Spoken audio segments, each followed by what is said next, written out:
Sir Rajesh గారు, sir స్వాగతం నమస్తే. గ్రేట్ ఆంధ్ర స్పీక్ విత్ శ్రీరాశ్రీ పాడ్కాస్ట్కి. థ్యాంక్ యూ ఒక సార్. చెప్పుకోదగ్గ విషయం ఏంటంటే, ఇప్పటికి నేను దాదాపు ఈ పాడ్కాస్ట్ స్టార్ట్ చేసిన తర్వాత ఒక 25 పైన ఇలాంటి ఒక టాక్ షోస్ చేశానండి. సార్ ఫస్ట్ టైం ఒక నేషనల్ అవార్డు విన్నర్తో కూర్చున్నా. Thank you so much sir. Happy for that. Thank you sir. Yeah, ఏంటి సార్ ఇప్పుడు గుండెల్ని పిండేసే కథలు తెలుగు ఆడియన్స్ తట్టుకోలేరు నిజంగా? మీ ట్రైలర్లో ఉన్న డైలాగ్ అది. లేదు, యాక్చువల్లీ హృదయకాలయం సినిమా తీసేటప్పుడు మేము మ్మ్. ఆ, ఈ పబ్లిసిటీ స్ట్రాటజీలు వాడామన్నమాట. అంటే ఆ, ఆ, సంపు అనేవాడు ఒక ఎన్ఆర్ఐ, వాడి దగ్గర చాలా డబ్బులు ఉన్నాయి.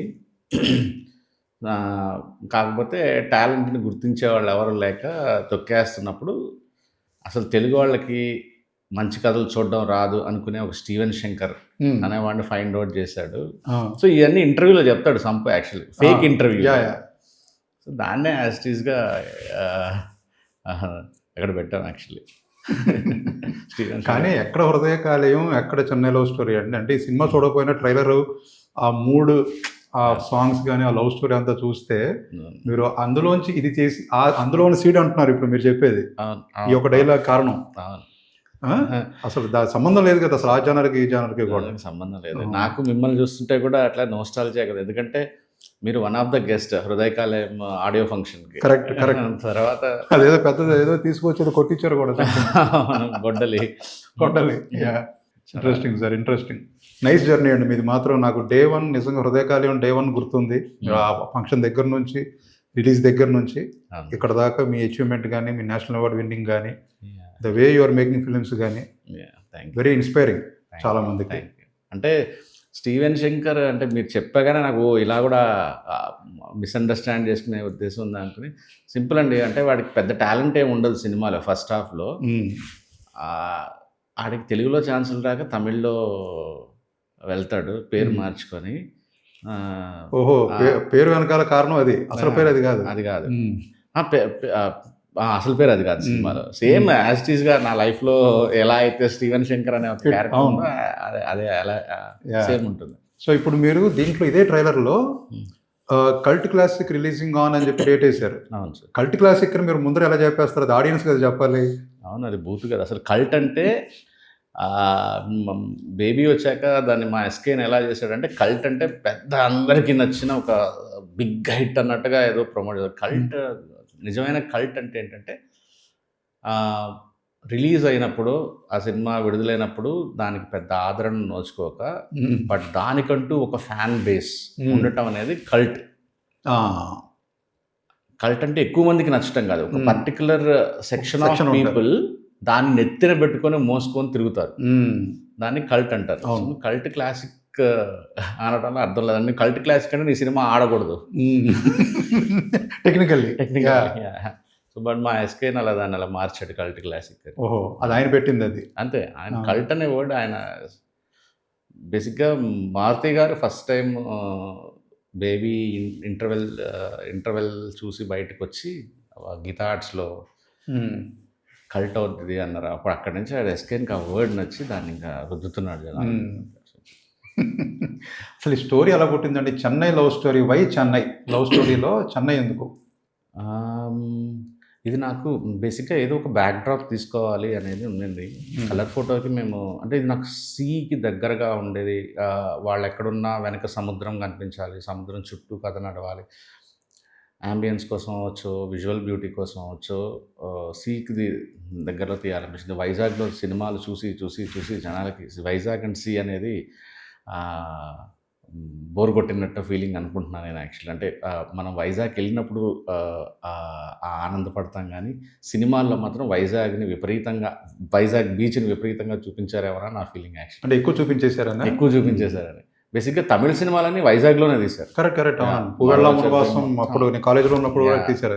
బాలచంద్ర గారికి అసలు భారతీ రాజా గారికి వైజాగే బీచ్ అంటే. సో నేను ఒక చెన్నై బ్యాక్డ్రాప్గా పెట్టుకుంటే నాకు సో ఈ స్టీవెన్ శంకర్ అనే క్యారెక్టర్ ఒకటి దొరుకుతుంది. సో వాడి క్యారెక్టరైజేషన్ దొరుకుతుంది. వాడికి ఏ టాలెంట్ లేకుండా వాడు పెద్ద టాలెంటెడ్ ఫెలో అనుకొని రైటర్గా ట్రై చేస్తుంటాడు. ఇవన్నీ ఫన్ దొరుకుతుంది అని చెన్నై బ్యాక్డ్రాప్గా తీసుకున్నాను సార్. ఈ కథ పుట్టడం అయితే మాత్రం నాని గారి వాళ్ళ సిస్టర్, హీరో నాని గారి వాళ్ళ సిస్టర్ ఒక ఫిల్మ్, ఒక వెబ్ సిరీస్ చేశారు అమెజాన్ ప్రైమ్కి. ఓకే. దాంట్లో నింగే ఏలే తారా అని ఒక పాట ఉంటుంది. ఆ పాట విజయబుల్గానే చేశాడు. ఓకే. సో అదే టైంకి వాళ్ళ ట్రైలర్ కూడా రిలీజ్ అయింది. ఆ పాట తాలూకు మెలోడీ మీద వాళ్ళు ట్రైలర్ కట్ చేశారు. నాకు అది విపరీతంగా నచ్చింది.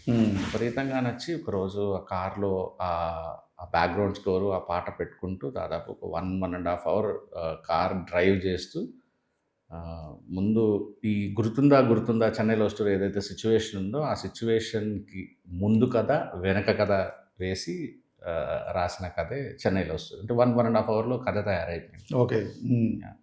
సో దానికి ఇన్స్పిరేషన్ ఒక రకంగా చెప్పంటే విజయబుల్ కానీ నాన్నగారు వాళ్ళ సిస్టర్ తీసిన వెబ్ సిరీస్లో ఆ పాట నుంచి కథ పుట్టింది. ఇప్పుడు లవ్ స్టోరీస్ అని అంటేనంటే జనరల్గా మీకు నచ్చిన టాప్ 3 లవ్ స్టోరీస్ అంటే సినిమాల్లో చెప్పమంటే ఏం చెప్తారు మీరు? గీతాంజలి, ఆబ్వియస్లీ ఆత్మబంధం అని ఒక సినిమా, అంటే మొదల్ మర్యాద అని ఉంటుంది భారతీ రాజా గారిది. బట్ శివాజీ గణేశన్ రాధా గారిది. అంటే ఒక మిడిల్ ఏజ్ చూసానండి. చాలా బ్యూటిఫుల్ లవ్ స్టోరీ అది యాక్చువల్లీ. మరో చరిత్ర. మూడిట్లో 2 ట్రాజడీలా? 3 ట్రాజడీలే. 3 ట్రాజడీలు. సో మీకు ట్రాజడీలు ఇష్టం బాగా, చాలా. ఇది కూడా ట్రాజడీ అనా?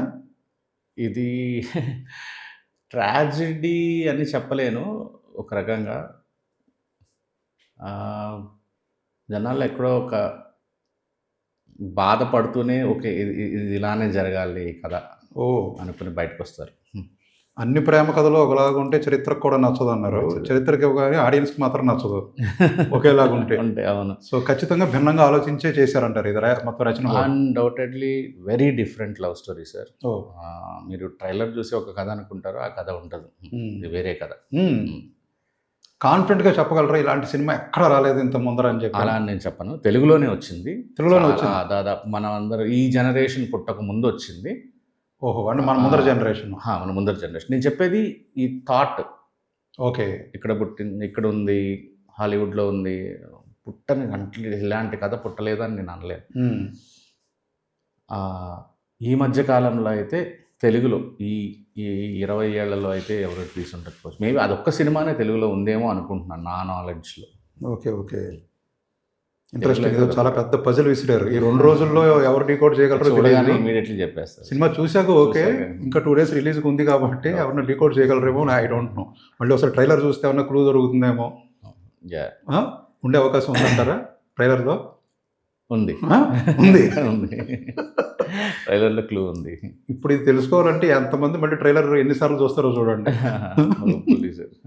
సో ఇప్పుడు ఈ లవ్ స్టోరీకి ఏదన్నా మూలం, ఒక రియల్ కథ ఏదన్నా మూలం ఉందా, లేకపోతే కంప్లీట్ ఫిక్షన్ మీదకి వెళ్ళిపోయారా?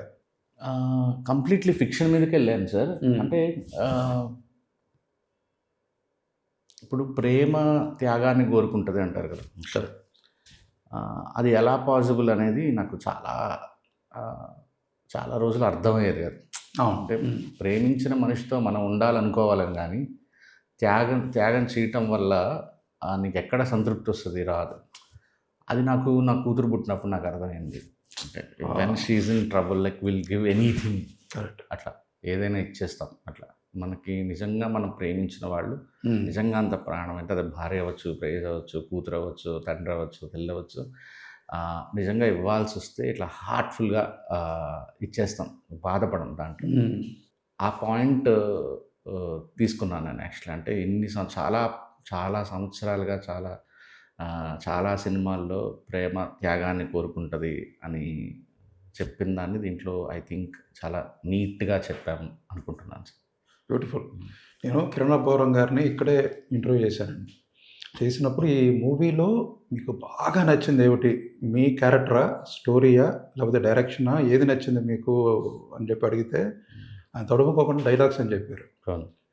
అసలు డైలాగ్స్ ఇప్పుడు స్టోరీ మీది, డైలాగ్స్ ఏమో మీరు రవి నంబూరి గారి పేరే ఉంది చూస్తే. అవును. సో మీ కంట్రిబ్యూషన్ కూడా ఉందని చెప్పారు ఆయన, కిరణ్ అబ్బవరం గారు. మా సాయి రాజేష్ గారు కూడా చాలా బాగా రాస్తారు కాబట్టి ఆయన కంట్రిబ్యూషన్ ఎంత ఉందంటే ఆయనది కూడా ఉందండి అని అన్నారు.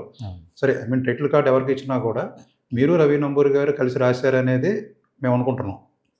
లేదు, స్టోరీ నేను రాశానండి. Entire first half screenplay నేను రాశాను, చివరి అరగంట నేను రాశాను స్క్రీన్ ప్లే. ఓకే. సో ఒక కొన్ని సెకండ్ హాఫ్లో దాదాపు ఒక 50-60% రవి స్క్రీన్ ప్లే రాశాడు. దాంట్లో ఆ పార్ట్లో చాలా ఇంపార్టెంట్ సీక్వెన్సెస్ ఉన్నాయి. అవి చాలా థియేటర్లో హై మూమెంట్స్ ఇచ్చాయి. సో స్క్రీన్ ప్లే ఎవరు షేర్ చేసుకోవాలనుకున్నప్పుడు ఎక్కువ స్క్రీన్ ప్లే రాసింది నేనే. కానీ నాకు మనసు రాలేదు. అంటే ఒక అంత బెస్ట్ ఎపిసోడ్, అంత బెస్ట్ బ్లాగ్స్ రాసిన మనిషి అతనికి స్క్రీన్ ప్లే చేయకుండా అవి నా క్రెడిట్లో పట్టడం అనేది నాకు మనసుకు నచ్చలేదు. అందుకని స్క్రీన్ ప్లే ఇద్దరం షేర్ చేసుకున్నాను రవి అన్నాను. అదేవిధంగా డైలాగ్స్ స్టోరీ నాది, స్క్రీన్ ప్లే నా పేరు పడుతుంది. డైలాగ్స్ కూడా నేనే డైలాగ్స్ రాయాలనేది నాకు చాలా ఇష్టం. ఈ సినిమాకి రాయాలనేది చాలా ఇష్టం నాకు. నేను ఫోర్స్ చేశాను ఫస్ట్ టైం. కలర్ ఫోటోకి నేను ఫోర్స్ చేయాలి, కానీ ఈ సినిమాకి నేను ఫోర్స్ చేశాను. రవి నేను డైలాగ్స్ రాస్తాను రవి ఈ సినిమాకి అంటే, లేదు సార్ ఇప్పుడు మీరే స్టోరీ రాసి స్క్రీన్ ప్లే డైలాగ్ రాసి డైరెక్షన్ కూడా మీరే చేశారు అనుకుంటారు. Ravi beautiful writer sir. చాలా కథని ఎవరో రాసిన కథని ఓన్ చేసుకుని, నేనైతే ఇప్పటివరకు అలాంటి పని చేయలేదు. నేను రాసిన కథని ఓన్ చేసుకొని ఎంత బ్యూటిఫుల్గా డైలాగులు అద్భుతంగా రాస్తాడు. గ్రామర్ ఉంటుంది దాంట్లో. సో నాకు నేను డైలాగులు రాసుకుంటే కానీ నా మార్క్ కనిపించదు. నేను ఇండస్ట్రీకి నేనే రాశానని చెప్పాను, ఈ సినిమా స్ట్రాంగ్గా ముందుకెళ్ళచ్చు. ఓకే, ఆ టైంలో కథ నాది కాబట్టి కొన్ని ఎపిసోడ్స్ ఏవైతే ఉన్నాయో క్లైమాక్స్లో కొంత పార్ట్, సెకండ్ హాఫ్లో ఒక ఇంపార్టెంట్ సినిమా కథని ట్విస్ట్ చేసిన ఆ పార్ట్, అలాంటివి చిన్న చిన్న వాటిల్లో తప్ప ఇంకొక మేజర్ సీన్ అవన్నీ నేను రాసి ఉంది. ఎందుకంటే జస్ట్ అతను రాయలేక కాదు, కథ నాదవటం వల్ల నేనేం చెప్పదలుచుకున్నాను అనేది సార్ మీరు రాస్తేనే బాగుంటుంది అన్నప్పుడు అది రాసిచ్చాను. ఇప్పుడు జనరల్గా కొటేషన్ ఉందండి, too many cooks spoil the dish అని. కానీ ఒక్కొక్కసారి రైటర్స్ వాళ్ళ మధ్యలో కోఆర్డినేషను, అలాగే మీరు చెప్పినట్టుగా acceptance, mutual professional respect and ఆ యొక్క ప్రాజెక్ట్ మీద నిబద్ధత, ఇవన్నీ ఎప్పుడైతే ఉంటాయో ది బెస్ట్ అవుట్పుట్ రావడానికి ఆస్కారం ఎక్కువ ఉంటుంది. గతంలో కూడా జంజాల్ గారు, విశ్వనాథ్ గారు కలిసి అంటే ఆయన సినిమాకి ఏం డైలాగులు రాయటం ఇలాంటివన్నీ చాలా జరిగాయి. ట్రైలర్ చూస్తే మాత్రం అటువంటి ఇంపాక్ట్ కనిపిస్తుంది. అంటే ఏది ఒక పాజిటివ్గా ఏదో చాలా రిచ్గా కంటెంట్ రిచ్ ఫిల్మ్ లాగా ఉంది అన్న ఫీలింగ్ అయితే ఖచ్చితంగా ఉందండి. రవి నేను నిజం చెప్పాలంటే రవికి నేను కో డైరెక్టర్ అయ్యా, రవికి నేను అసిస్టెంట్ డైరెక్టర్ అయ్యా ఈ సినిమాలో. దీనికి ఇప్పుడు రవి ఈరోజు కూర్చొని డిఐ లాక్ చేస్తుంటే ఆ కన్వర్ట్ అయిన ఫైల్ డైరెక్టర్ చూడాలి, ఓకేనా కాదా అనేది. అది నేను చూసా. ఏదో కో డైరెక్టర్ చూస్తాడు, లేకపోతే ఆ టీంలో ఒకళ్ళు చూడాలి. నేను చూసా. తను ఒక క్రియేటివ్గా ఒక కాల్ తీసుకున్నప్పుడు దాన్ని ఎగ్జిక్యూట్, ఇప్పుడు ఫ్లూట్ లైవ్లు తీసుకోవటం, స్ట్రింగ్స్ లైవ్లు తీసుకోవటం, ఎందుకంటే రిలీజ్ డేట్ వచ్చేసింది. సో అది తన థాటే, బట్ ఎగ్జిక్యూట్ చేసి తన టైం లేక ఆ పని కో డైరెక్టర్ చేయాల్సిన పని నేను చేశాను. సో ఇది నేను ముందు డైరెక్టర్ అయిపోయినా నాకు లేదు. అలా ఇదే పని రవి నాకు బేబీకి చేశాడు. బేబీకి నాకు 4.5 hours సినిమా తీస్తే నేను రవి దాన్ని 3 hours తీసుకోవడానికి నాకు చాలా హెల్ప్ అయ్యాడు రవి. 4.5 hours తీశారు. 4.5 hours cinema. Baby first cut 5 hours, 5 hours 10 minutes. దాన్ని నాకు కష్టపడితే 4.5 hours ఎడిటింగ్ చేస్తే 5 hours 10 minutes వచ్చిందండి ఫస్ట్ కట్. ఈ లెక్కన అసలు ఫుటేజ్ ఎంత ఉంది? రా ఫుటేజ్ ప్రాపర్ కథగా అయితే 5 గంటల 10 నిమిషాలు.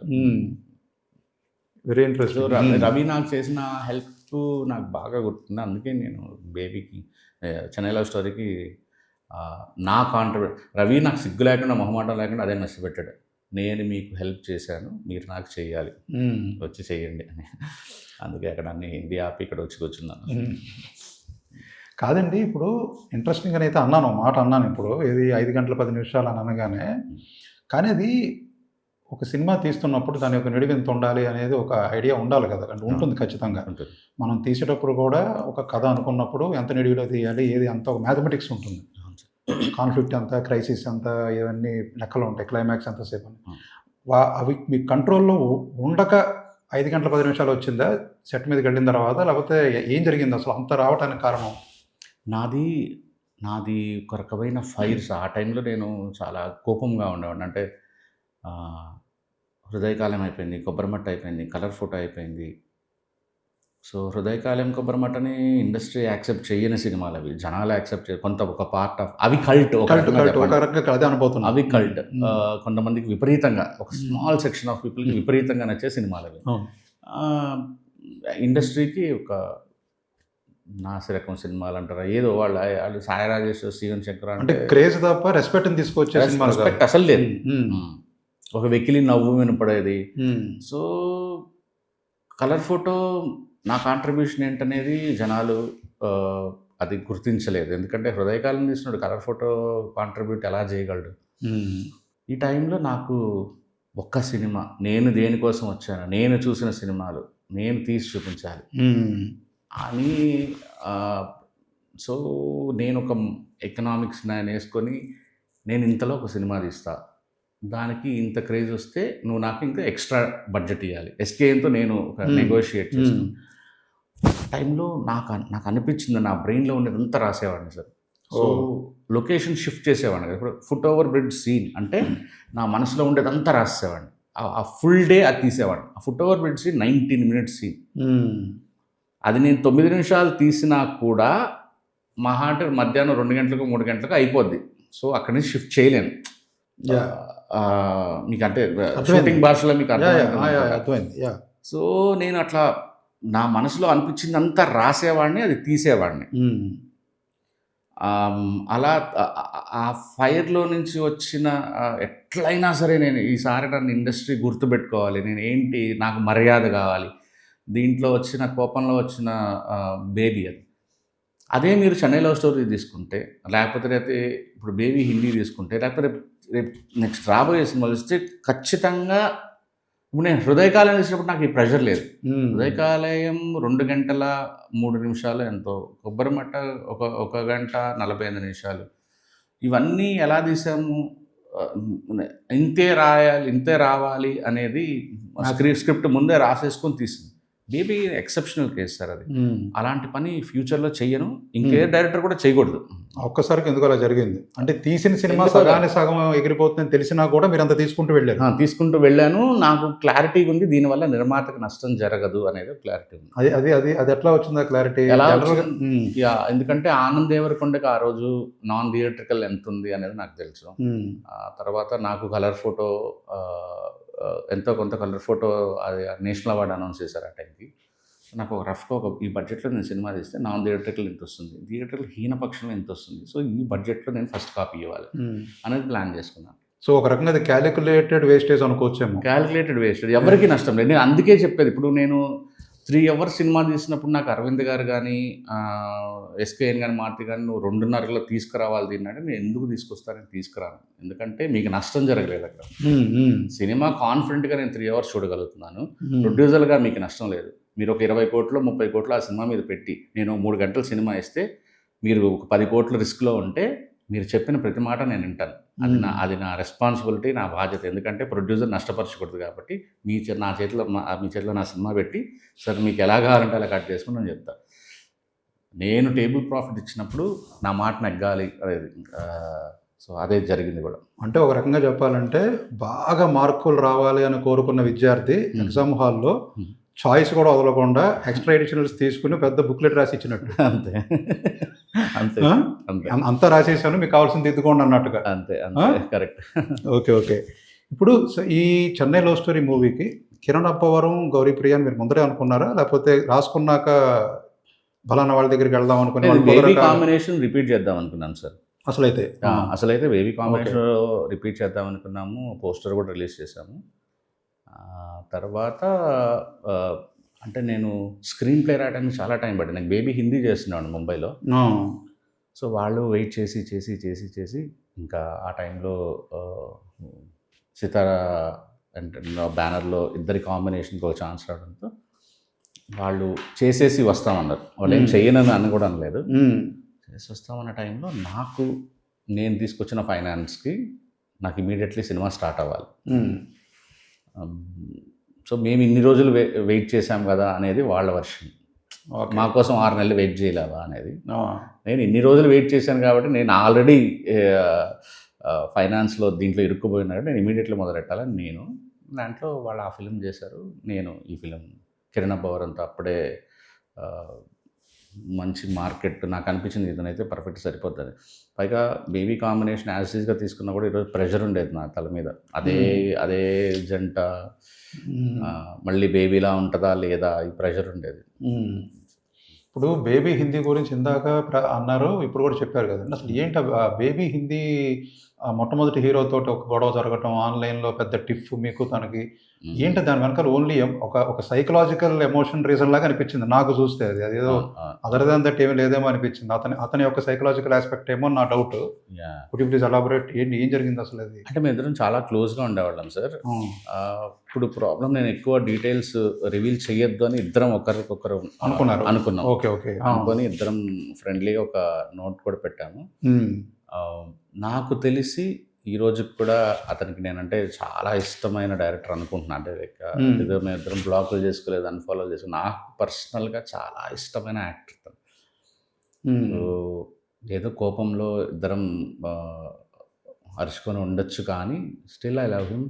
ఐఎమ్ వెరీ కాన్ఫిడెంట్ తనకు కూడా నేనంటే చాలా ఇష్టం ఉంటుంది. మరి మీ కొలాబరేషన్లో సినిమా రాబోతుందా? తర్వాత ఏమైనా ప్లాన్ ఉందా అండి మళ్ళీ? అది ఐ థింక్ నేనైతే చేయడానికి రెడీ అయిపోతున్నాను. తన డెసిషన్ కూడా. బేబీ హిందీ స్టేటస్ ఏంటంటే ప్రస్తుతానికి మన గోవిందా గారు అబ్బాయి గోవిందాస్ సార్ కదండి హీరో? లేదండి, ఇప్పుడు గోవిందా గారు అబ్బాయి కాదు. ఇది క్యాస్ట్ నేను తొందరలో అనౌన్స్ చేస్తాను, ఇంకా ఎవరికి చెప్పలేదు. సో బట్ షూటింగ్ అంతా అయిపోయింది. షూటింగ్ అయిపోయింది. ఏది బేబీ హిందీ అయిపోయింది. షూటింగ్ అంతా అయిపోయింది. ఇంకొక 10 రోజులు 3-4 సాంగ్స్, పబ్లో సీన్స్ ఇవన్నీ షూటింగ్ అయితే అయిపోయింది సార్. ఇప్పుడు ఇంకోటి ఆ టైంలో చిన్న కాంట్రవర్సీ లాగా ఏదో షిరీన్ శ్రీరామ్ అనే అతను స్టోరీ తనది అనేది కేసు పెట్టడం అది జరిగిన తర్వాత అది ఎలా జరిగిందండి? అది తన క్లోజింగ్ ఎలా జరిగింది? క్లోజింగ్ పోలీస్ అదొక ఫేక్ కేసుగా ఇచ్చేశారు. అండ్ వాళ్ళు పోలీసులు ఛాంబర్కి, రైటర్స్ అసోసియేషన్కి, తెలంగాణ ఫిల్మ్ ఛాంబర్ ఆఫ్ కామర్స్కి, తర్వాత ప్రొడ్యూసర్ కౌన్సిల్ ఇక్కడ both Telangana film producer council ఇక్కడ అందరికీ కలిపి దాదాపు కమిటీ వేసినట్టున్నారు 15 మంది దాకా 2 సినిమాలు చూడమని. సో వాళ్ళు ఇచ్చిన రిపోర్ట్ ఏంటంటే అసలు ఒక శాలంలో జరిగిన ఒక ఇన్సిడెంట్ జరిగిందని అతను చెప్తున్నాడు, ఇతను చెప్తున్నాడు. సో రియల్ లైఫ్లో సంఘటనకి కాపీరైటే ఉండదు కదా అసలు. ఆబ్వియస్లీ ఒకే న్యూస్ మీద 10 మంది, ఒకే న్యూస్ మీద ఎవరైనా సినిమాలు తీసుకోవచ్చు. అండ్ చూసిన సినిమాకి, అతను తీసిన సినిమాకి, నా సినిమాకి ఎటువంటి సంబంధం లేదనేది అసలు ఎక్కడ కలవు. అంటే ఐడియాకి ఎప్పుడు కాపీరైట్ ఉండదు. మీరు ఒక రైటర్ కాబట్టి మీకు ఒక ఐడియా 100 మంది ఆలోచిస్తారు. సో నాదే ఇది థాట్. ఒక ఇద్దరు పూర్ ఫ్యామిలీ నుంచి వచ్చిన ఒక అమ్మాయి అబ్బాయి వాళ్ళ జీవితంలో ఒక రిచ్ పర్సన్ వచ్చాడంటే అది రంగీలా అవ్వచ్చు, సీతామహాలక్ష్మి అవ్వచ్చు, సాజన్ అవ్వచ్చు, 100 సినిమాలు ఈ కాన్సెప్ట్ మీద నడుస్తాయి. పైగా ఇద్దరం బేస్డ్ ఆన్ ట్రూ ఈవెంట్స్ అని చెప్పినప్పుడు దానికి ఎదురావు అసలు సినిమాలో అసలు పోలికే లేదు అని ఈ కమిటీ డిసైడ్ చేసి వాళ్ళకు ఒక లెటర్ పంపిస్తే పోలీసు వాళ్ళు కూడా మళ్ళీ వాళ్ళు కూడా ఆ షో వేసుకొని చూసి కోర్టుకి finally it's a falls case అని చెప్పి కోర్టుకి సబ్మిట్ చేసింది. అదేనండి, చాలా వార్తలు మనకి ఓపెన్ అవుతాయి, అది క్లోజింగ్ ఎలా జరిగిందనే ఫాలో అప్ ఉండదు వార్తల్లో జనరల్గా. ఇప్పుడు ఈ పర్టికులర్ పబ్లిక్ డొమైన్లో ఉన్న ఈ పర్టికులర్ కాంట్రవర్సీ న్యూస్ ఏదైతే ఉందో, కేసు పెట్టింది అది హడావిడి ఉంది తప్ప అది ఎలా క్లోజ్ అయింది అనేది మీరు ఇప్పుడు విపులంగా చెప్పేదాకా ఐ థింక్ ఆన్లైన్లో ఎక్కడ చాలా దొరకలేదు. దానికి కారణం నేను నాలో ఆవేశం అన్నెసెసరీ కానీ మనశ్శాంతి కోరుకుంటున్నాను అనమాట. ఈ మధ్య దాదాపు ఒక 2-3 ఏళ్ల నుంచి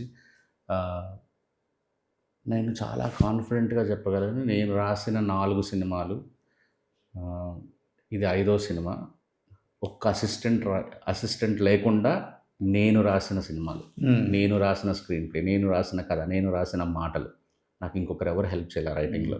I'm very proud of it. And Baby అనే సినిమా కొన్ని ఒక 3 ఏళ్ల పాటు నా తలలో మోసుకొని నేను సెట్లో కూడా మళ్ళీ రాసి 10:30 దాదాపు 9:30 వరకు 10 గంటల వరకు నా డైరెక్షన్ డిపార్ట్మెంట్ కదా నాకే తెలియదు నేనేమి నా బ్రెయిన్లో నుంచి ఏది బయటకు వస్తాను, బట్ జస్ట్ పెయిన్ ఉండేది లోపల. ఇది ఎలాగైనా గొప్ప సీన్ రాయాలి అని ఒక పెయిన్ ఉండేది. సో నా మీద ఎవరో ఒక ఇదేసినంత మాత్రాన నేను నిజంగా తీసుకుంటే నేను తీసుకునేవాడినేమో, కానీ I'm very proud of my writing. ఇది బేబీ అనేది నా బేబీ. సో తర్వాత అందరూ అడిగారు, అందరూ నీకు కనీసం ఈ మన ఇండస్ట్రీ సైడ్ నుంచి చేసిన కమిటీయే ఇంత ఫేక్ కేసు అని చెప్పి కనీసం అదన్నా చెప్పు, పోలీసులు చెప్పిన అదన్నా చెప్పు అంటే, నేనన్నా చెప్పటం వల్ల అవతల పర్సన్ ఇంకొకటి రెస్పాండ్ అయ్యి నేను ఇంకొకటి రెస్పాండ్ అయ్యి ఇది అసలు ఈ డిస్కషనే నాకు అనవసరం అనిపించింది యాక్చువల్లీ. సో ఫైన్ అండి, వెరీ గుడ్. ఒకసారి మౌనంగా ఉంటే అవి క్లౌడ్స్ వెళ్ళిపోతూ ఉంటాయి. మనం coming back to Chennai love story అండి, దీంట్లో క్రియేటివ్ సైడ్ కీలకమైన 2 పేర్లు అనంత్ శ్రీరామ్ గారు అండ్ మణిశర్మ గారు.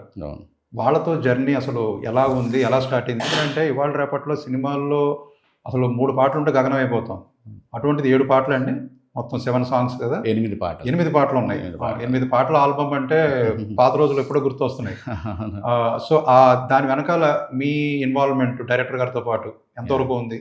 అంటే నాకు ఇప్పుడు మనం సినిమాలు థియేటర్లో చూస్తున్నప్పుడు కొన్ని పేర్లు ఉంటాయి కదా, ఇళయరాజా గారు, మణిశర్మ గారు, కీరవాణి గారు, ఇట్లాగా అంటే ఎప్పటికైనా వీళ్ళతో పని చేయాలి అనే కోరికలోంచి పుట్టిందే ఫస్ట్ మణిశర్మ గారు. ఎలా అయినా ఈ సినిమాతో ఆయన పని, బట్ బయట ఒక నడిచేది విత్ ఇన్ ద ఇండస్ట్రీస్ అట్లా ఆయన ఒక ట్యూన్ ఇస్తారు, తర్వాత అదే నచ్చిందని కన్విన్స్ చేస్తారు, కన్విన్స్ కూడా లేదు ఇదే బాగుంటుంది అని చెప్తారు, డిస్కషన్కి ఛాన్స్ ఇవ్వరు, చాలా కోపిస్టి, ఇలాంటివన్నీ ఉండేవి. సో నేను మన చైతన్య దంతులూరి బాణం సినిమా డైరెక్టర్కి మణిశర్మ గారు చాలా క్లోజ్ అనమాట. సో నేను ఒకరోజు అడిగాను, సార్ నాకు ఆయనతో పనిచేయడం డ్రీమ్, బట్ నేను టూ మచ్ ఇన్వాల్వ్ అవుతాను మ్యూజిక్లో, అండ్ నచ్చలేదు అంటే నచ్చలేదు, ఇంకా దాన్ని కన్విన్స్ చేసినా నేను ఒప్పుకోను, ఇలాంటి దీంట్లో ఆయనతో నేను వర్క్ చేయొచ్చా, ఆయన ఒప్పుకుంటారా అంటే మీరు రండి సార్ అని. లక్కీలీ కలిసిన ఒక 15-20 నిమిషాలకి నాకు ఇళయరాజా అంటే ఎంత పిచ్చో ఆయనకు అర్థమైంది, ఆయన అంతకంటే పిచ్చి. సో ఇద్దరము దాదాపు ఒక తెల్లవారుజాన 5-6 దాకా మాట్లాడుకుంటూ ఓన్లీ రాజా గారి పాటలకు ఇద్దరం మాట్లాడుకుంటూ ఆయనకి వీడితో నేను పని చేయాలి అని ఫిక్స్ అయిపోయారు. సో ఆ రోజు నుంచి ఆయన ఎట్లా అంటే నేను ఏది అడిగితే అది చిన్న చిన్న కరెక్షన్ అంటే హీరో ఈ క్షణం వరకు కూడా రేపు 11 గంటలకు నేను చెప్పాను మీరు వస్తే కానీ నాకు కొన్ని 2-3 అర్థం కావట్లేదు దాన్ని ఎట్లా స్ప్లిట్ చేయాలి డిటిఎస్లో అనేది నేను వస్తున్నాను. నాకు ఈ సంవత్సరం జర్నీ అంటే ఇంద్ర దగ్గర నుంచి చూసిన సినిమాలు, ఒకసారి పేరు ఫోన్లో మణిశర్మ అనే కాల్ వస్తుంటే కూడా నాకు హై వస్తుంటుంది అనమాట. అరే ఆపరా వద్దురా ఇంకా అయిపోయిందిరా 1 year అయిపోయిందిరా ఇంకా ఏంటో నాకు నిజంగా హై ఉంటుంది సార్. సో అనంత్తో నాకు అనంత్కి నేను ప్రతి డైరెక్టర్ ఒక లిరిసిస్ట్తో కనెక్ట్ అవుతాడు ఆబ్వియస్లీ. నాకు ఓ రెండు ప్రేమ మేఘాలు ఇలా రాసేటప్పుడు నేను నిరీక్షణలో తీయని దానిమ్మ అని ఒక పాట ఉందన్నమాట. సో దాంట్లో మొదటి పాటలోనే కథంతా చెప్పేస్తారు బాలు మహేందర్ గారు, అంటే డైరెక్టర్ పర్స్పెక్టివ్ రైటర్ రాసినప్పుడు. సో నేను అది ఓ రెండు ప్రేమ మేఘాలు ఇలాకి రెఫరెన్స్ ఇచ్చినప్పుడు కథ మొత్తం చెప్పినప్పుడు సార్ చాలా క్లారిటీ ఉన్నారు అని చెప్పారు. ఒక్క కరెక్షన్ కూడా చేయకుండా నేను ఓ రెండు ప్రేమ మేఘాలు తీసుకున్నాను. ఆ తర్వాత ఇంకొక ఫిలిం పనిచేశాను మేమిద్దరము, అది ఇంకా రిలీజ్ కాలేదు. సో ఎక్కడో నాకు కావాల్సిందంతా ఆయనకి ఇట్లా మొత్తం ఫీడింగ్ ఇచ్చేస్తే ఒక్క పదం కూడా మార్చని అవసరం లేకుండా తను నాకు పాట ఇచ్చేస్తాడు. సో అన్ని పాటలు ఈ సినిమాలో తనే రాశారు, అద్భుతంగా రాశారు. చివరి పాట మేము స్పాయిలర్ అని రిలీజ్ చేయలేదు, రిలీజ్ అయిన రోజున ఎంత గొప్ప పాట రాశారు అనిపిస్తుంది. ఇప్పుడు అసలు soul of the film sir అని చెప్పగలిగే పాట ఏమిటి ఇందులో లిరిక్ పరంగా? అది రిలీజ్ చేయలేదు సార్ మేము. అచ్చా, అదే స్పాయిలర్ అవుతుంది అని. అదే spoiler. అది ఇంకా బయటికి రాలేదు. రాలేదు. మొత్తం సినిమా అంతా చివరి రీల్ అంతా ఆ పాటే నడిపిస్తుంది సినిమా. సో అది సినిమా రిలీజ్ ముందు రాదు బయటకు, అది రాదు. సినిమాలో 2 హార్ట్ ఆఫ్ ద సాంగ్స్, సినిమాకి ఇదే ప్రాణం అండి, ఒక అమ్మాయి పాట, ఒక అబ్బాయి పాట. అవే చివరి 3 రీల్స్లో ఉండే పాటలు. 2 రిలీజ్ చేయలేదు. అదే పెద్ద మైనస్ ఈ సినిమాకి. గొప్ప పాటలు ఎవరైనా 2 పాటలు.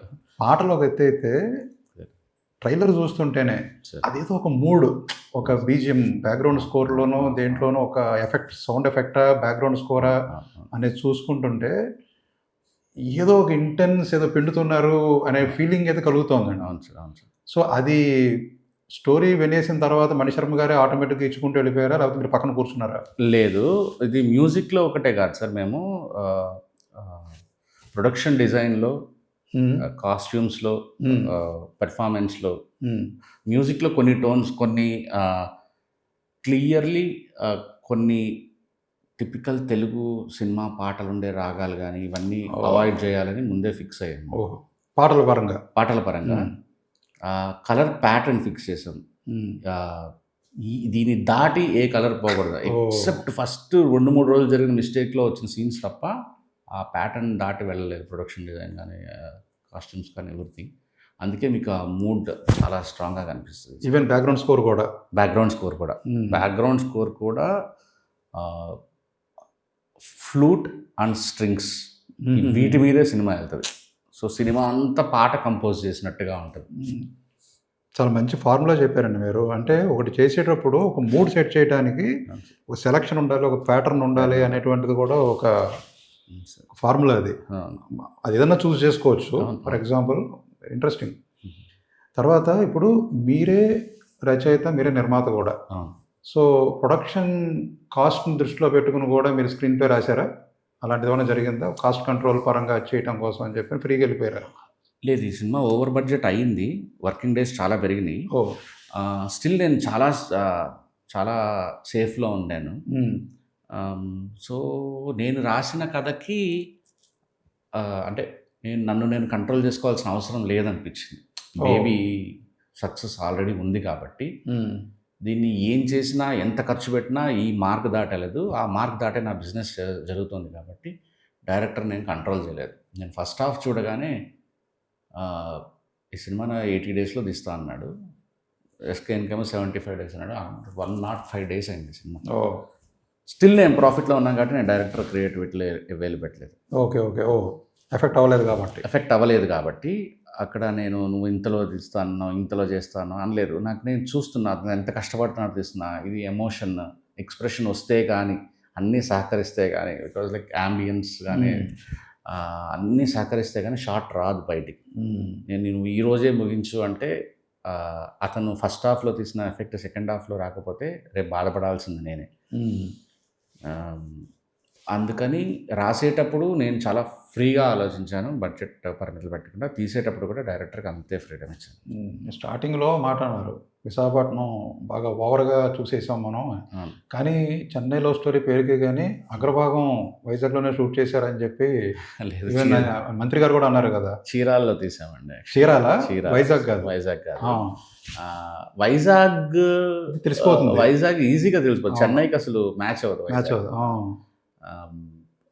బట్ చీరాలలో మేము ఆ సెట్ వేసినప్పుడు, అదంతా వేసినప్పుడు చాలా మ్యాచ్ అయిపోయింది. అండ్ వైజాగ్ వెళ్ళటం కంటే చీరాల వెళ్ళటం చాలా ఈజియర్. ఈజీ అంటే ఏది? మన ప్రొడక్షన్ పరంగా ఓకే, చాలా తక్కువ కాస్ట్ ఆఫ్ ప్రొడక్షన్. అసలు చీరాలని ఒక హబ్గా పెట్టి దాన్ని షూటింగ్ స్పాట్గా, టూరిస్ట్ స్పాట్గా బెస్ట్ ప్రమోట్ చేయాల్సిన అవసరం ఉంది. నాకు కందులు దర్గేష్ గారు ఆ రోజు మా దీనికి వచ్చినప్పుడు కూడా చెప్పారన్నమాట. ఎంత సార్ ఇక్కడ నుంచి ఒక 5 hours సారీగా డ్రైవ్ చేస్తే. ఇప్పుడు రిలీజ్ పరంగా తీసుకుంటేనండి బిగ్గెస్ట్ ఛాలెంజ్ ఒకటి, కొంతమంది అనేది జననాయకన్ సినిమా వస్తాం జస్ట్ 1 day ముందు థియేటర్స్ అన్నీ కూడా దానికి చాలా అలొకేట్ అయినాయి. అవును సార్. ఏంటి దాని ఎఫెక్ట్ ఏమన్నా మనకు మన తెలుగు సినిమా మీద పడే అవకాశం ఉందంటారా? అది కూడా తెలుగులో 70 వస్తుంది, మళ్ళీ తెలుగులో 70 వస్తుంది. అంటే మాకు కావాల్సిన థియేటర్లు మాకు దొరికేంత సినిమానే ఇది. దొరికేంత సినిమా అంటే అంటే దొరికినాయి, థియేటర్స్ దొరికినాయి హ్యాపీగా మీకు, సరిపడా వచ్చేసినాయి మీకు, సరిపడా ఇబ్బంది లేదు. వచ్చినాయి. ఇంకా కావాలనుకుంటే కూడా దొరికేలానే ఉంది సిచ్యువేషన్. ఆ, ఏదో ఒక ఏరియాలో ఒక కాన్ఫ్లిక్ట్ ఉండొచ్చు, ఉమ్, ఫ్రిక్షన్ ఉండొచ్చు. మేబీ ఇప్పుడు కుక్కట్పల్లి ఉంది, ఐ థింక్ సాల్వ్ అయిందో లేదో నాకు తెలియదు. కుక్కట్పల్లిలో మాకు థియేటర్ లేదు అన్నారు. ఉమ్, ఉమ్, ఉమ్. అలానే హైదరాబాద్లో థియేటర్లు ఇవ్వకుండా లేదు. Yeah yeah yeah. హైదరాబాద్లో మాకు కావాల్సిన థియేటర్స్ మాకు హ్యూజ్గానే వస్తుంది. బికాస్ లైక్ మైత్రి అనేది ఒక చాలా ఒక పవర్ఫుల్ డిస్ట్రిబ్యూషన్ వ్యవస్థ ఉన్న ఇదే కాబట్టి. సో జననాయకన్ వాళ్ళు మ్యాక్సిమం తీసుకున్నా కూడా వీ హ్యావ్ సఫిషియంట్ థియేటర్స్. దాని ఇంపాక్ట్ ఎంతవరకు ఉంటుంది అంటారు? ఎందువల్ల అడుగుతున్నానంటే, Hmm. ఒకటి విజయ్ సీఎం అయిన తర్వాత వచ్చిన సినిమా, అవును. అది తమిళ వాళ్ళకి ఎక్కువ అంటే మనకంటే కూడా ఎక్కువ వాళ్ళకి దగ్గర అది విషయం ఎమోషనల్గా, అవును. అక్కడ ఉన్న ఫ్యాన్స్కి కానీ వాళ్ళకి కానీ. ఇక్కడ మనకి ఇది ఫస్ట్ ఆఫ్ ఆల్ తమిళ డబ్బర్ సినిమా, Hmm. పైగా ఒక తెలుగు రీమేక్ సినిమా, అవును. భగవంత్ కేసరి మూవీ. సో ఇది కాంటెంట్ పరంగా ఎంతవరకు దీనికి ట్రాక్షన్ ఉంటుంది, దాని ఇంపాక్ట్ ఎంతవరకు చెన్నై లవ్ స్టోరీ మీద పడే అవకాశం ఉందంటారు? అంటే సార్ విజయ్ గారు సీఎం అయిన తర్వాత అది తమిళనాడు మీద ఒకటే ఏం ప్రభావం లేదు సార్. మన ఆంధ్ర తెలంగాణ గురించి నాకు తెలియదు కానీ ఆంధ్రాలో చాలామంది విజయ్ ఫ్యాన్స్గా Hmm. టర్న్ అయ్యారు యాక్చువల్లీ. Hmm. అంటే ఆయన గెలిచిన విధానం కావచ్చు, విధానం. ఓ. చాలామంది ఫ్యాన్ బేస్ విపరీతంగా పెరిగిపోయింది. Hmm. అది నాకు కూడా తెలుసు. ఓకే. సో అది చాలా పెద్ద డిసప్పాయింట్మెంట్ నాకు.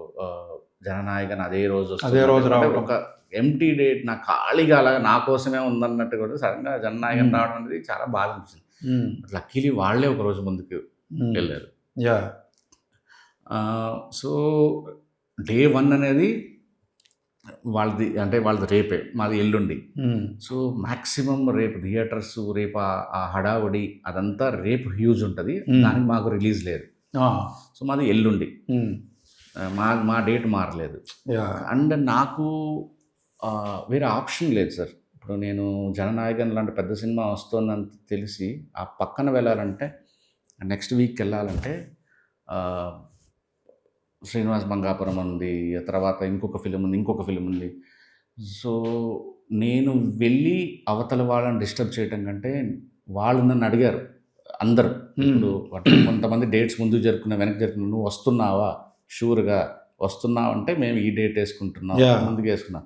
ఇప్పుడు నేను వెళ్ళి వెనక్కి వెళ్ళడం అనేది ఛాన్స్ లేదులేండి ఇంకా, అంతే. అవును. సో ఇంక నాకు వేరే ఆప్షన్ లేక ఈ డేట్ వేయటం. బట్ ఒకరోజు ఫుల్ ఆ హడావుడి తగ్గిన వెంటనే నా సినిమా రిలీజ్ అవుతుంది కాబట్టి రెండిటికి న్యాయం జరగద్దు అనుకుంటున్నాను. ఇప్పుడు బడ్జెట్స్ పరంగా Hmm. పెట్టిన బడ్జెట్కి ఓటీటీ అయిపోయిందండి. అయిపోయింది. ఓటీటీ అమ్మిన లెక్కకి ఇప్పుడు రిస్క్ ఎంత ఉంది థియేటర్ మీద? నేనా ఇప్పుడు ఈ మూవీ మీద టోటల్గా మీ ముగ్గురు ప్రొడ్యూసర్సే కదా, ముగ్గురు ఓవరాల్గా మేము చాలా పెద్ద నెంబర్ ట్రేబుల్ ప్రాఫిట్లో ఉన్నాం ఆల్రెడీ. ఆల్రెడీ. అదే చెప్పారు, కిరణ్ గారు కూడా చెప్పారు. ఎంత ఓపెన్గా చెప్పలేదు. మీరు నిర్మాత కాబట్టి మీరు చెప్పాలి. ఆల్రెడీ ఏంటి అంటే ఓటీటీ అమ్మటంతో టేబుల్ ప్రాఫిట్ వచ్చిందండి. ఓటీటీ థియేట్రికల్ రెండు అమ్మగారు. రెండు. సో ఇప్పుడు డిస్ట్రిబ్యూటర్లు బాగుపడాలి అంతే. అంతే. ఓవర్ఫ్లో డిస్ట్రిబ్యూటర్లకు కూడా విపరీతమైన ఏదో ఒక వేల వేరగా అమ్మలేదు మేము సినిమా. అదే. మాకు గుడ్ డీసెంట్ బిజినెస్సే చేసాము యాక్చువల్లీ. సో ఒక ఏ రకంగా మాత్రం టాక్ వచ్చినా డిస్ట్రిబ్యూటర్లు కూడా హ్యాపీగా డబ్బులు తినే సినిమా ఇది. సో లెనిన్ స్ట్రాటజీ ఒక రకంగా. లెనిన్ నాకు స్ట్రాటజీ తెలిసి ఒక ఈ రేంజ్ ఫిలింలో ఈ గుడ్ ప్రాఫిటబుల్ ఫిలిం ఈ మధ్యకాలంలో మాదే అవ్వచ్చు, ప్రౌడ్గా చెప్పగలను. బ్యూటిఫుల్. ఇప్పుడు లెనిన్ గురించి ఒక చిన్న డిస్కషన్ జరిగిందండి అన్న. అంటే మీరు నిర్మాత కాబట్టి మీరు చెప్తారేమోననే ఒక ప్రశ్న. ఇప్పుడు దానికి టికెట్ రేట్స్ వాళ్ళు పెంచకుండా మామూలు రేట్స్ తోటే ఎక్కువ ఫుట్ఫాల్స్ రావాలి అనే ఉద్దేశంతో టికెట్ రేట్లు కొంచెం పెంచడం కూడా చేయకుండా చేశారు. రెండోది మీకులాగానే మీరు చెప్పినట్టుగానే ఒక చాలా మామూలు రేట్లకే మొత్తం డిస్ట్రిబ్యూటర్లకు అమ్మారు. దానివల్ల హిట్ టాక్ తొందరగా వస్తుంది. ఈ స్ట్రాటజీ పెట్టుకున్నారు. కానీ డిస్ట్రిబ్యూటర్లు అంటే ఫైనల్గా సినిమా మొత్తం ప్రాఫిటబుల్లోకి వెళ్ళిపోయింది. సెకండ్ వీకెండ్కి వెళ్ళింది. లక్కీగా సెకండ్ వీకెండ్ వేరే సినిమాలు లేవు, కాంపిటీషన్లు లేవు. థర్డ్ వీకెండ్ కూడా వెళ్ళేది అంటే జస్ట్ అంటే ఇంక మీ సినిమా వచ్చే వరకు ఆ సినిమాకి అంతా లైన్ క్లియర్ ఉంది. అవును. డిస్ట్రిబ్యూటర్లు కొంతమంది అన్నది ఏమిటంటే కొంచెం అన్నా పెంచుంటే ఈ టెన్షన్ ఉండేది కాదు, ఫస్ట్ వీకెండ్ దాటి సెకండ్ వీకెండ్ టచ్ అయ్యి ముందే బ్రేక్ ఈవెన్ అయిపోయి ప్రాఫిట్లోకి వెళ్ళిపోయేవాళ్ళం, బాగా టెన్షన్ అయ్యింది అని అన్నారు. అలా పెంచడం అనేది కరెక్టా? పెంచితే ఫుట్ఫాల్స్ తగ్గి మళ్ళీ ఈక్వేషన్ తేడా వస్తుంది. కొంచెమైనా పెంచుంటే లెనిన్ అనే సినిమాని జనం ఓన్ చేసుకునేవాళ్ళు కాదు సార్. డెఫినెట్లీ. ఏ సినిమా అయినా ఛాలెంజ్ చేసి చెప్తున్నా నేను, మీరు టికెట్ రేట్ పెంచారంటే జనం రెడీగా ఓకే దీన్ని ఓటీటీలో చూసి తీరాలని ఫిక్స్ అవుతారు. ఫిక్స్. ఎవరైనా సరే ఎనీ స్టార్ మీరు ఒక 200 పెంచారనుకుంటే జనాలు 200 పెట్టి మనం ఎలా అయినా చూసేయాలని లేదు. పీపుల్ ఆడియన్స్ వీళ్ళకి గుణపాఠం చెప్పాలన్న ఫీలింగ్లో ఉన్నారు. నిజంగా సార్, ఇప్పుడు 100 రూపాయలు 150 రూపాయలు ఏం పోతుంది, ఇదే ఎంటర్టైన్మెంట్ అనడానికి లేదు. 400 రూపాయలు అంటే ఒక పెంకుటిల్లి కరెంటు బిల్లు నెల రోజులు, అది గుర్తుపెట్టుకోవాలి మనం. కరెక్ట్. ఒక ఫ్యామిలీ నువ్వు 1500 రూపాయలు 1600 రూపాయలు పాప్కార్న్లు టికెట్లు. ముందు సార్ మీరు ఎప్పుడు పుట్టారు, మనం ఎంతమందిని చంపుకుంటూ వస్తున్నాం సార్, రిపీట్ ఆడియన్స్ అనేవాళ్ళని చంపేశాం. మీకు గుర్తుందో లేదో, ఇప్పుడు గరానామకుడు సమరసింహారెడ్డి ఈ మధ్యకాలంలో చూసుకోండి, లాస్ట్ పార్ట్ అవగానే కుప్పలు తెప్పలుగా జనాలు బయటకు వెళ్ళేవాళ్ళు. అవును, గుర్తుందా మీకు ఇది? గుర్తుంది. అవును. ఈరోజు మీకు యూట్యూబ్ ఉండొచ్చు పక్కన పెడితే, నచ్చిన సినిమా రీజనబుల్ రేట్లో ఉంటే సరదాగా మధ్యాహ్నం క్లాస్ బోర్ కొడితే ఓ టికెట్ తెంపుతాడు. కరెక్ట్. నువ్వు వాళ్ళందరినీ కిల్ చేసేసి ఆ గ్యాప్ ఫిల్ చేసుకోవడానికి ఇక్కడ ఇంతకుముందు ఎక్కువ ఫుట్ ఫాల్స్ ఉండి 100 కోట్లు వస్తే ఇప్పుడు ఆ ఫిల్ చేయడానికి ఇంకొన్ని పెంచి వెళ్తే ఆడియన్స్ ఎలా ఉన్నారంటే వీళ్ళకి తగలాలి, వీళ్ళకి చురుకు తగలాలి అనే ఫీలింగ్లో ఉన్నారు సార్. వాళ్ళకి జాలి లేదు ఇండస్ట్రీ మీద. నాకు కూడా లేదు. బికాజ్ మీరు ఆడియన్సే కదా ఒక రకంగా. 5, 10, 15 నేను ఒక్కొక్క సినిమా సార్ చూడాలని 23 సార్లు, తొలి ప్రేమ 18 సార్లు. మీరు నమ్ముతారో చాలా ఫ్లాప్ సినిమాలు. నేను అందరివాడి సినిమా 11 సార్లు చూశాను సార్. సరే చిరంజీవి పక్కన పెట్టండి, సుప్రభాతం, శుభాకాంక్షలు, అలా భీమనేన శ్రీనివాస సినిమాలు 6 సార్లు 7 సార్లు, 3 ముక్కలాట, ఇవన్నీ 7 సార్లు 6 సార్లు ఊరికే. మధ్యాహ్నం అలా ఇంట్లో దప్పించుకోవడం కంటే ఏసీలో కూర్చొని మంచిగా పాటలు వినొచ్చు. సో నాకు తెలుసు, ఒక్కరోజు నువ్వు 5 రూపాయలు టికెట్ పెంచగానే 5 రూపాయలు సెట్ చేయడానికి చాలా ప్రాబ్లం వచ్చేది స్టూడెంట్గా. 10 రూపాయలు అనగానే అయిపోయింది, ఇంకా సెలెక్టెడ్. మనం ఇంకా లో బడ్జెట్ సినిమాలకి వెళ్ళే ఛాన్స్ లేదు. కరెక్ట్. అందుకని మీరు ఎక్కువ మంది సినిమాలు చూడాలని కోరుకోవాలి తక్కువ రేట్లో. మనం జూబ్లీ హిల్స్, బంజారా హిల్స్లో ఉండి 100కి విలువ తెలియకపోవచ్చు, కానీ సిటీలో టౌన్లో పనిచేసేవాడే తెలుస్తుంది 100 రూపాయల బాధ. ఎప్పుడు టికెట్ రేట్లు పెంచొద్దు, అది వేరే రకంగా మీరు వాదండి. మీకు ధైర్యం ఉంటే ఓటీటీల దగ్గర నుంచి వసూలు చేయండి. ఈరోజు వాళ్ళు డిసైడ్ చేస్తున్నారు డేట్లు ఏంటనేది. కంటెంట్ ఎవరిది, నీది. ఓటీటీల దగ్గర వసూలు చేయలేకపోయినా మీరు అన్నట్టు మంచి కంటెంట్ రిచ్ సినిమా కనుక ఉంటే స్లోగా అయినా కూడా బ్రేక్ ఈవెన్ అయిపోతుంది సార్.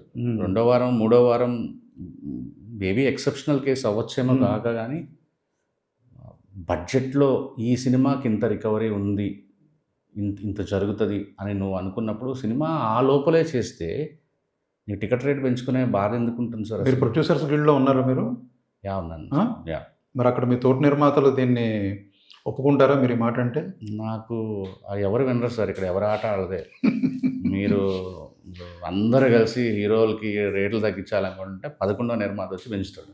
అదే అందుకే అంటారండి, ఇండస్ట్రీ అనేది అంతా ఒక మిత్, అది లేదు. అందరూ కలిసి కూర్చుని మనకు ఒక గ్రూప్ కింద కనిపిస్తారు తప్ప ఎవరి ఆట వాళ్ళది, మీరు ఇందాక అన్నట్టు. అంతే, ఎవరి ఆట వాళ్ళదే. కానీ ఇంత బోల్డ్గా ప్రొడ్యూసర్ అయ్యి ఉండి టికెట్ ప్రైస్ల గురించి ఇంత ఓపెన్గా ఆడియన్స్ పక్షాన మాట్లాడిన వాళ్ళు నాకు గుర్తులేదు. నాకు మెయిన్ ప్రాబ్లం ఎక్కడ వస్తుందంటే, ఇప్పుడు నేను మొన్న పండగకి ఊరు వెళ్ళాను సార్. నా ఫ్రెండ్స్ మేము విఆర్ కాలేజ్లో చదువుకునేవాడిని సార్ నేను. 10 o'clockకి 10:30కి 11 ఇట్లా అటెండెన్స్ చేసేసుకొని సినిమా పిచ్చి అంతే. వెళ్ళిపోయేవాళ్ళు, థియేటర్లో వెళ్ళి కూర్చునేవాళ్ళం. అసలు చిన్న సినిమాలకి అసలు ఎవడు రావట్లేదు సార్, అసలు చూడట్లేదు. ఇప్పుడు కొన్ని జానర్లు అయితే చచ్చిపోయినాయి literally. ఎందుకు ఇంత ఇంటెన్స్ సినిమా రాయాలి, ఇదెందుకు రాయాలి మీరు నన్ను క్వశ్చన్ అడిగితే, నిజంగా ఒక ప్లెజెంట్ఫుల్ సినిమా, ఒక పీస్ఫుల్ అట్లా ఒక రామ్ కామ్ మంచి ఇట్లా ఫీల్ గుడ్ సినిమా, ప్లెజెంట్గా వెళ్ళే ఒక సినిమా తీస్తే డబ్బులు వస్తాయని గ్యారంటీ ఉందా సార్? ఏది గ్యారంటీ అనేది ఏం లేదు కదా. ఎందుకంటే కలిసి రావాలి. జనాలు కూడా ఇట్లా మనం పెట్టిన ఆ 150కో 200కో వాడు చాలా ఎక్కువ ఇంటెన్స్ లేకపోతే హైయో ఎక్స్పెక్ట్ చేస్తున్నారు. దానికి రీజన్ టికెట్ రేట్లు పెంచడం వల్ల జనాలకి సినిమా అనేది అలవాటు పోతుంది. టికెట్ రేట్లు, ఇండస్ట్రీ మీద అభిప్రాయం పోతుంది అందరి మీద. చాలా చాలా ఓపెన్గా చెప్పారు. ఇప్పుడు అయితే గతంలో కూడా ఒకటి ఓపెన్గా మీరు ఒక ట్వీట్ పెట్టారా లేకపోతే చెప్పారు, యూట్యూబ్లో వ్యూస్ ఇవన్నీ కూడా కొనేస్తున్నారు, దానివల్ల జెన్యున్ రీచ్ ఏంటనేటువంటి తెలియట్లేదు ఆడియన్స్కి, ఇది తప్పు అన్నట్టుగా మీరు అన్నారు. కానీ తప్పట్లేదు అని కొంతమంది నిర్మాతలు అన్నారు. ఎందుకంటే హీరోల ప్రెషర్ అని చెప్తున్నారు. ఇది అంతవరకు నిజం, దీన్ని ఎలా అడ్రస్ చేయాలి, ఏంటి అసలు ఇది? హీరోల ప్రెషర్ ఏం లేదు సార్. ఇప్పుడు ఫేక్ మార్కెటింగ్ గురించి మీరు అన్నది. ఫేక్ మార్కెటింగ్, హీరోల ప్రెషర్ ఉండే సార్. నేను ఎప్పుడు నాకెప్పుడు కిరణ్ గారు నాకేం ప్రెషర్ పెట్టలేదు బేసిక్గా ఏంటనేది. సో పార్ట్ ఆఫ్ ప్రమోషన్స్లో ఈ నెంబర్ ఉంటే బాగుంటుంది, జనాలకు కూడా ఈ పాట వింటున్నారా ఈ నెంబర్ పడితే అనేది ఒక ఇంప్రెషన్ కలిగించడానికి చేస్తున్నారు అంతే. ఇంకా దీంట్లో ఒక కొంతమంది అలాగ మంచిగా అంటే ఒక పక్క హీరో, ఇప్పుడు ఫర్ ఎగ్జాంపుల్ స్టార్ వార్స్ జరుగుతూ ఉంటాయి, స్టార్ ఫ్యాన్ వార్స్. అవును సార్. ఇప్పుడు ఒక హీరో పాటకో లేదా ట్రైలర్కో ఇన్ని మిలియన్ వ్యూస్ వస్తే పక్క హీరోకి జెన్యున్గా దాన్ని వదిలేసాడు అనుకోండి, అలాగా అది వేలల్లో ఉందనుకోండి, ఏదో 24 hours తిరిగేసరికి ఇంకా అయిపోయింది, స్టార్డమ్ అయిపోయిందని వీళ్ళు అటాక్ చేస్తే వాళ్ళు తట్టుకోలేక కొనవయ్యా అని చెప్పని నిర్మాత మీద ప్రెషర్ పెడుతున్నారా అనేది అంటే కామన్ మ్యాన్కి అర్థమయ్యే సీన్ ఇది. అంతే ఉంటుంది సార్. అంటే ఇక్కడ హీరోలు ఒకళ్ళే కాదు సార్, ప్రొడ్యూసర్లు కూడా సార్ మేము 100 పెడుతున్నాం సార్ అంటారు. డైరెక్టర్లు సార్ ఆ ప్రొడ్యూసర్ అయ్యింటే నాకు ఒక 100 పెట్టించేవాళ్ళు. ఇట్లా కంప్లీట్లీ అందరూ ఇన్వాల్వ్ దీంట్లో, అందరూ ఇన్వాల్వ్డ్. అదే జనం కూడా నమ్ముతారు. ఇప్పుడు మీరు తెలుగు ఫిల్మ్ డైరెక్టర్స్ అసోసియేషన్లో ట్రెజరర్ కదండి, ఫెడరేషన్కి vice president. Federation vice president ఏంటి మీ బాధ్యతలు ఏంటి అందులో? దాని మీద మీరు ఎంత టైం పెట్టాల్సి వస్తుంది దిగిన తర్వాత? అంటే దానికి ఒక రకంగా పరోక్షంగా గ్రేట్ ఆంధ్ర అనే కారణం అనుకుంటాను. నేను ఇలాగా అసోసియేషన్ పాలిటిక్స్లో యూజువల్లీ నాకైతే చాలా టైం సరిపోవట్లేదు. నేను వైస్ ప్రెసిడెంట్ అయ్యాను ఫస్ట్. ముందు ఈసీగా గెలిచాను, తర్వాత వైస్ ప్రెసిడెంట్ అయ్యాను, ట్రెజరర్గా ఉన్నాను. నా బాధ్యతలు అంటే డైరెక్టర్స్ వాళ్ళకి వచ్చిన ఇబ్బందుల్ని, ఎస్పెషల్లీ మా జనరేషన్ డైరెక్టర్స్లో, ఇప్పుడు మా ముందు జనరేషన్ అంటే వాళ్ళలో ఒక యూనిటీ ఉండేది, వాళ్ళకు ఒక పెద్ద డైరెక్టర్స్తో పనిచేసిన ఇది ఉండేది, వాళ్ళకి ఒక సర్కిల్ కలిసేది ఉండేది. సో మేమందరం కలవటం చాలా తక్కువ మా జనరేషన్. సో మాకు వచ్చిన ప్రాబ్లమ్స్ ఇండివిజువల్గా డీల్ చేయలేకపోవచ్చు మేము. సో మేము కోవిడ్ టైంలో దాదాపు ఒక 50-60 మంది మేమందరం కలిసి ఒక వాట్సాప్ గ్రూప్ పెట్టుకొని, సో మేమందరం ఒక కలిసికట్టుగా ఉంటాం. సో దాంట్లో పార్ట్ ఆఫ్ దీంట్లో అసోసియేషన్లో నేను కూడా స్ట్రాంగ్ అయ్యి to safeguard my fellow directors అనమాట. సో దాంట్లో భాగంగా నాకు main president, general secretary, treasurer అనేది చాలా కీలకమైన పోస్టులు. సో వాళ్ళు ఫెడరేషన్ని కూడా రిప్రజెంట్ చేస్తారు కాబట్టి సో ట్రెజరర్ అనే బాధ్యత తీసుకోవాల్సి వచ్చింది. సో మాది చాలా ఆర్థికంగా చాలా బలహీనమైన అసోసియేషన్ మాది. ఎందువల్ల అంటే ఫండ్స్ ఎక్కడి నుంచి వస్తాయి? బయట ఇప్పుడు మీరు any association, light mens, art, dancers, fighters, వాళ్ళ ఫీజులు వేరే ఉంటాయి, మెంబర్షిప్ ఫీ. ఓకే. ఇప్పుడు ఒక అసిస్టెంట్ డైరెక్టర్ అనేవాడికి వాడి జీతం తలుచుకుంటే చాలా దారుణంగా ఉంటుంది. అంటే నెలకి 15,000కో 10,000కో పని చేస్తుంటాం. మీరు వాడికి 1 నెల జీతం ఎగ్గొడితే సినిమా ఆపే అధికారం లేదు. మీరు ఒక రోజు ఒక 3-4 రోజులకి లైట్ మ్యాన్లకు ఏ వర్కర్కి మీరు ఆపినా కూడా అసోసియేషన్ ఆ షూటింగ్ ఆగుతుంది. కరెక్ట్, అవును అవును, ఇష్యూస్ ఉంటాయి, అవును. సో ఈ డైరెక్షన్ డిపార్ట్మెంట్కి అంత స్ట్రాంగ్గా లేదు ముందు నుంచి. మా మెంబర్షిప్ ఫీ కూడా దాదాపు ఒక 15,000 రూపాయలు, 25,000 రూపాయలు, 50,000 రూపాయలు, ₹1,00,000. అసిస్టెంట్కి అయితే 25,000 రూపాయలు. అదే మీరు ఒక ఆర్ట్ అసిస్టెంట్ అవ్వాలంటే 7,00,000 రూపాయలు. మీరు చెప్పేది life time, annual life time. మీరు మిగతా అసోసియేషన్లో 7,00,000, 5,00,000, 3,50,000 ఇలా ఉంటాయి. మాది చాలా చాలా చాలా అంటే మేమే మాకు గౌరవం ఉంటుంది కానీ డబ్బులు ఉండవు. అందుకని ఇప్పుడు దాన్ని చాలా స్ట్రాంగ్గా ఎలా చేయాలి ట్రెజరర్గా దాన్ని, బట్ డైరెక్టర్స్ అంటే ఇప్పుడు డబ్బులు, ఇప్పుడు సేఫ్ గార్డింగ్ ద డైరెక్టర్స్ అన్నారు. డబ్బులు ఉంటే ఏంటంటే వాళ్ళకి ఒక అంటే సినిమా లేనప్పుడు ఇన్సూరెన్స్ లాగా ఇద్దాం అంటే ఏదన్నా ఇబ్బందుల్లో నేను వైస్ ప్రెసిడెంట్ అయిన తర్వాత ఫర్ ద ఫస్ట్ టైం ఇన్ని ఏళ్ళ తెలుగు సినీ దర్శకులు TFDA దీంట్లో ఫస్ట్ టైం నేను ఒక 1,60,00,000 రూపాయలు ఫండ్ పూల్ చేసి 2 సంవత్సరాలు ఇన్సూరెన్స్ కట్టాను. 3వ సంవత్సరం. సో ఇది నేను ప్రభాస్ గారి దగ్గర నుంచి 35 లక్షలు, చిరంజీవి గారి దగ్గర నుంచి ఒక 25 లక్షలు, సుకుమార్ గారి దగ్గర నుంచి 35 లక్షలు, మైత్రి దగ్గర నుంచి 15 లక్షలు, మా ఎస్కే దగ్గర నుంచి 10 లక్షలు, కిరణ్ అబ్బోర్ నుంచి 5 లక్షలు, ఇట్లాగా చాలామంది దగ్గర నా విత్ ఇన్ మై సర్కిల్ నేను డబ్బులు తీసుకొచ్చి ఆ 1,60,00,000 నేను ఫండ్ చేసి డైరెక్టర్లు అంటే ఉన్న ఒక మర్యాద. సో ఆర్థికంగా మేము బలంగా ఉన్నప్పుడు, ఇప్పుడు నేనంటే సక్సెస్లో ఉన్నాను కాబట్టి సరే సాయి రాజేష్ అడిగాడు కాబట్టి ఇస్తారు. లైక్ నాకు ఫాల్ డౌన్ స్టార్ట్ అవ్వచ్చు. ఒక వ్యక్తి మీద నడపలేం కదా ఈ అసోసియేషన్. సో ముందు మనం చాలా స్ట్రాంగ్గా అసోసియేషన్ ఉంటే రేపు అప్పుడు మేము ఫస్ట్ టైం 80 లక్షలు ఎంతో కట్టాము 22,000 మందికి. Assistant director, associates, co directors వాళ్ళ ఫ్యామిలీస్తో కలిపితే దాదాపు 1,30,00,000 రూపాయలు యూజ్ చేసుకున్నారు మెంబర్స్. అంటే చాలామందికి హార్ట్ సర్జరీలు జరిగినాయి. అది ఎల్లకాలం జరగాలి అంటే ఫండ్ కావాలి, చాలా ఫండ్ కావాలి, చాలా స్ట్రాంగ్గా సంపాదించి పెట్టాలి. అదే ట్రెజరర్గా నా బాధ్యత. ఈ 2 ఏళ్లలో I will make my association very strong. మీరు ఇందాక ఇండస్ట్రీ అనేది ఒక మిత్ అంటే ఏకీభవించారు ఒక రకంగా ఆ టాపిక్లో. ఇక్కడ చూడండి మరి నిజంగా ఉంది కదా ఇండస్ట్రీ. చూడండి ఇప్పుడు అంటే ఇప్పుడు జనరల్గా ఎవడాట వాడిది, సినిమాలు ఉంటే ఆడతాడు లేకపోతే ఇంట్లో కూర్చుంటాడు అని చెప్పి అలా వదిలేకుండా వాళ్ళందరి కోసం, రిటైర్ అయిపోయిన డైరెక్టర్స్ కోసం, వాళ్ళ బాగోగుల కోసం అన్నట్టుగా కూడా అసోసియేషన్ ఫామ్ అయిందంటే ఇండస్ట్రీ ఉన్నట్టే అనుకోవాలి. చారిటీ వరకు. అలానే మేము ఆడియన్స్ ఉన్నారు అనుకోవాలి కదా. ఏది ఇండస్ట్రీ ఆడియన్స్ కూడా ఉన్నారు, వాళ్ళ కష్టాలు ఉంటాయి, బాధలు ఉంటాయి అని ప్రొడ్యూసర్లు, డైరెక్టర్లు, ఎక్కువ రెమ్యూనరేషన్ తీసుకున్న వాళ్ళందరూ వాళ్ళ గురించి ఆలోచన.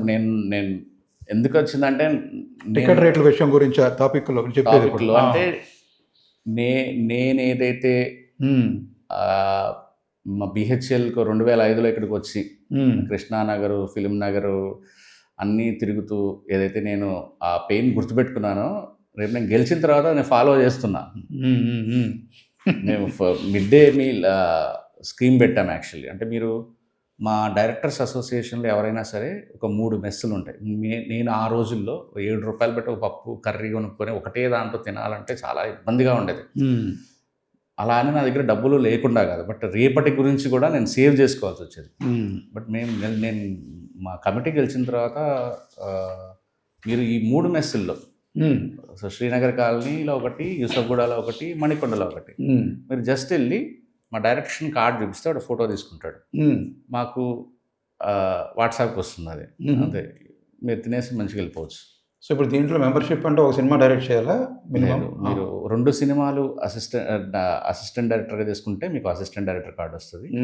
ఆ తర్వాత 2 సినిమాలు చేసిన తర్వాత అసోసియేట్ అయి ఉంటే అసోసియేట్ కార్డు వస్తుంది. కో డైరెక్టర్ ఒక సినిమా చేస్తుంటే కో డైరెక్టర్ కార్డు వస్తుంది. ఒక సినిమా డైరెక్షన్ చేసేసి సెన్సార్ అయి ఉంటే ఓకే డైరెక్టర్ కార్డు వస్తుంది. Very fine. ఇప్పుడు మీ సినిమాలు ఎప్పుడు రిలీజ్ అయినా కూడా అంటే ఎస్పెషల్లీ అంటే హృదయకాలం నుంచి కూడా ఏదో రకమైన క్రిటిసిజం, బేబీకి అయితే ఇంకా బాగా ఒక రకంగా ఆ క్రిటిసిజంని మీరు ఎలా హ్యాండిల్ చేస్తారు? మీరు ఎమోషనల్లా లేకపోతే ప్రాక్టికల్లా లేకపోతే దులిపేసుకుంటారా? ఏంటి మీ మీ వ్యక్తిత్వం ఏమిటి? ఎమోషనల్ సార్, చాలా ఎమోషనల్. నేను చాలా విపరీతంగా బాధపడేవాడిని. ఈ మధ్య దాదాపు ఒక 1.5 ఇయర్ నుంచి నాకు అలవాటైపోయింది. కొంచెం రాటుదేలారు. రాటుదేలాను. రాటుదేలాను అంటే ఎక్కడో నాకు అర్థమవుతుంది అనమాట. అంటే ఇది చేసిన వాడు నిజంగా ఆ హీరో ఫోటో పెట్టుకున్నట్టుగానే ఉండడు కదా ఆడు.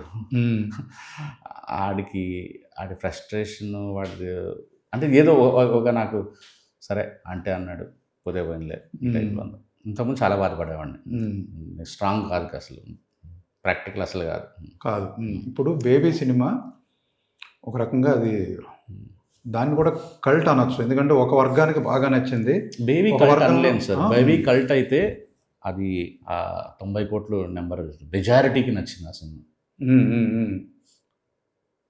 కల్ట్ అంటే మీకు అంటే కలెక్షన్స్ని బట్టి చెప్పడం పక్కన పెట్టి అంటే నేను ఏ విషయంలో అంటున్నానంటే కలెక్షన్స్ ఒకటే కాదు, చూసారు.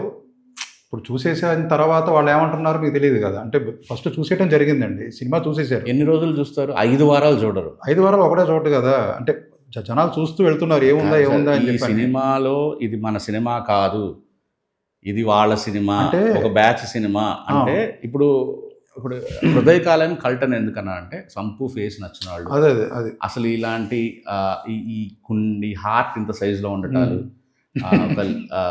ఆ లిరిక్స్ చాలా విచిత్రంగా ఉండటాలు, ఆ పాటలు అలా ఉండాలి, ఇవన్నీ తెలిసి కూడా ఒక నెంబర్ ఆఫ్ బ్యాచ్ వెళ్ళి టికెట్లు కొన్నారు. అంతే, వాళ్లే కొన్నారు. అక్కడతో ఆగిపోయింది ఆ నెంబర్.